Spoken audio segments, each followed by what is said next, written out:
In this video, we're going to discuss pixel dimension, also known as screen size, and essentially it's using pixels as a measurement.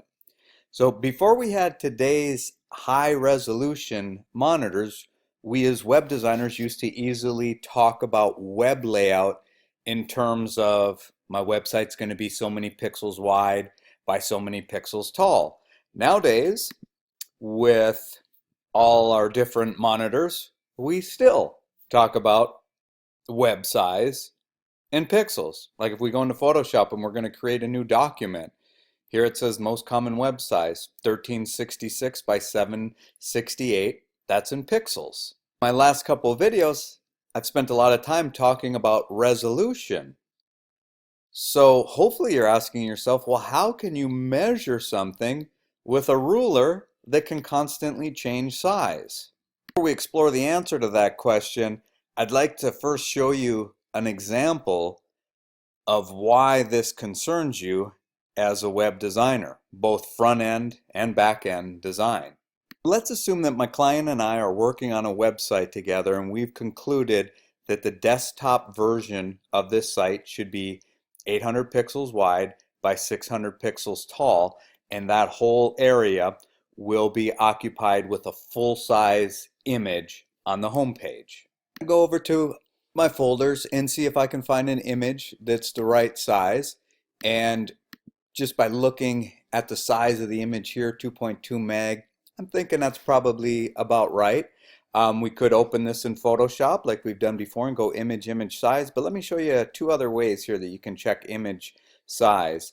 I can right click on this image and say get info, and then right here again it shows me that 2.2 meg, but if I go down a little bit further under more info, which could be closed, you just have to swing it open, it tells me the pixel dimensions are 3456 by 2304, and since I need 800 by 600, that's great.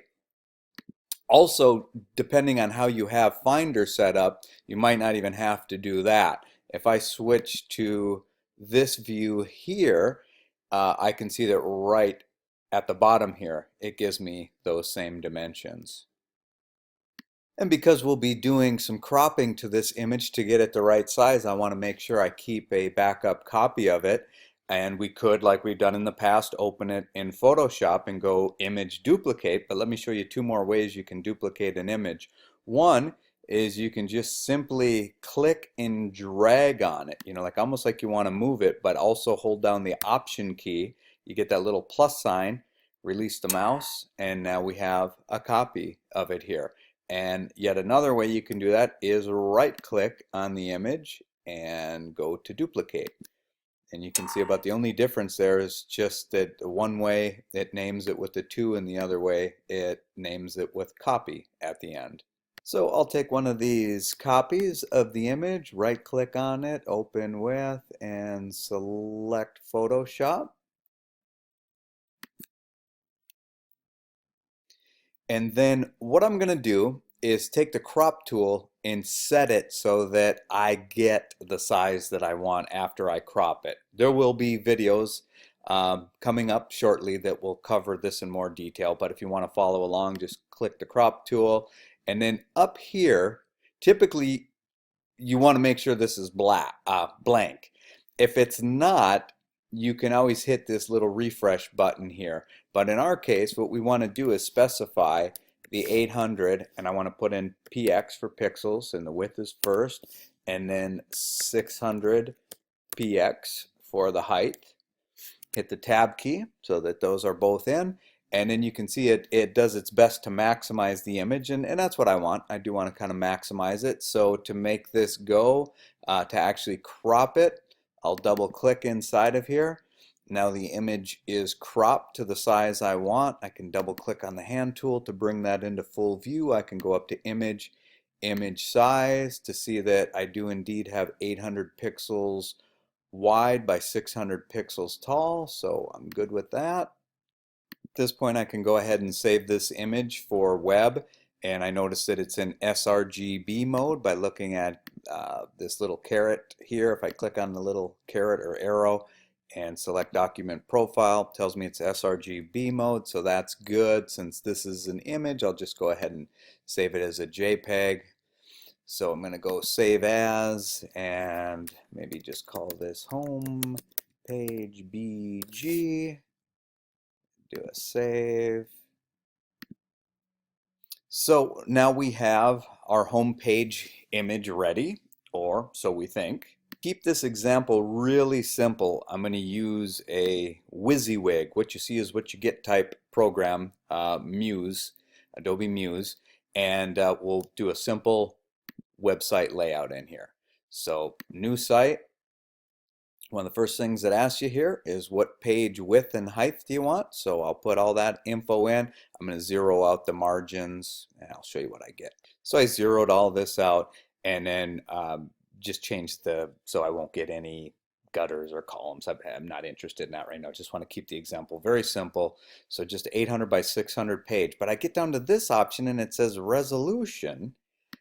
So I have a choice of keeping it standard, or do I want to also cater to high definition monitors? Well, of course, I'm designing a website today, so it makes sense that I want to cater to both. And actually, gives you a little warning letting you know that bigger images will increase load time. But what this program does, and what's becoming a very standard practice today, is building up the website where you have a bigger image for people using high resolution monitors and a smaller one for people not. So the thought is give the people using low resolution monitors the smaller image, it'll load up faster. People using high def will typically say it's worth the wait so that everything looks better. And some websites even give you an option whether you want it to load up the high or the low res images. So we're going to say use the high, click OK. And then I'm just going to go into design view in this program. So this represents my home page right here. Command minus, just zoom out a little bit. So I'll go ahead and place my image now. I expect that image is going to fill from here down to here up, which measures 800 by 600. So I will go File, Place, navigate out to my image, which we just made, home page background.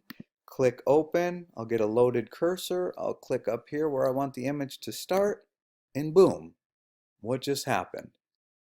So if the website's 800 pixels wide and our image is 800 pixels wide, what happened? Well, we told it we want it to work with high resolution monitors, so it's expecting that we're just going to assume that we need to make our image have twice as many pixels. But what does that mean? Is there an easy way to do this?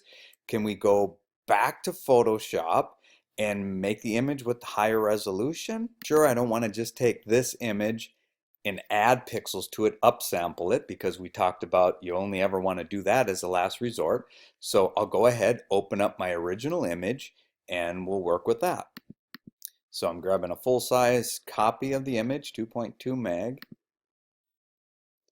And how about this time I set this up 800 by 600, but I have the choice of putting in the resolution here. So let's double the resolution. Go ahead, crop our image, and then go to image size, and it's still 800 by 600, but the resolution says it's higher. Well, let's try placing that one inside of Muse. We place that inside of Muse, same exact problem. So let's go investigate in Photoshop again. To image size, make sure that resample's unchecked, play around with the image, and what we recall from before is that pixels are pixels. They don't change. All that changes when we change the resolution is how big the image is. So what we have to know to work this way is that we need twice the amount of pixels. So we open up another copy of our image, verify that we've got all this pixel data that we need. We once again go to the crop tool, and this time we have to double what we're cropping at. That's the only way to solve this issue. Does not matter what the resolution is since we're talking in pixels. So we go ahead, make that one. I'll save it out and open it in Muse. Grab the new version of our homepage image. And boom, there we go. So that worked. The problem is that we, like most people who lay out websites, are using pixels as a measurement. Unfortunately, pixel count and using pixels as a form of measurement have become disjointed because of high resolution monitors. So in order to understand the workaround on this, let's first make sure that we have in our heads what we covered in the last videos, which is, if you have to go back and review that, make sure you understand what resolution and how that affects pixels. Better yet, how the number of pixels affects resolution and potential resolution. And after watching that, you should conclude that you can't use pixels as a measurement because the number of pixels per inch depends on the resolution. But you just have to take for granted that pixels have become a way to measure things. Like we just looked at, Photoshop creating a new site gives you the option to use what they call the most common size of a 1366 by 768 pixels. You might have heard that the iPhone 6 screen is 750 by 1334 pixels. So in order to explain this gap in logic there, let's just first understand that we understand what a unit-based measurement is. So we're very used to measurements like we could say the average mouse for a computer is about 5 inches long. And then when we switch to measuring bigger things like a house, we might switch to feet. We might say this house is 70 feet wide. And the reason we went from inches to feet is it just seems a little more convenient. It's a way of condensing the measurement. We know that each foot contains 12 inches. And now this is a very important concept here. That never changes. There is always 12 inches in 1 foot. Whereas when we talked about pixels, that seemed a little odd, right? Or a little off at times. So let that sink in, and we'll continue from there in the next video.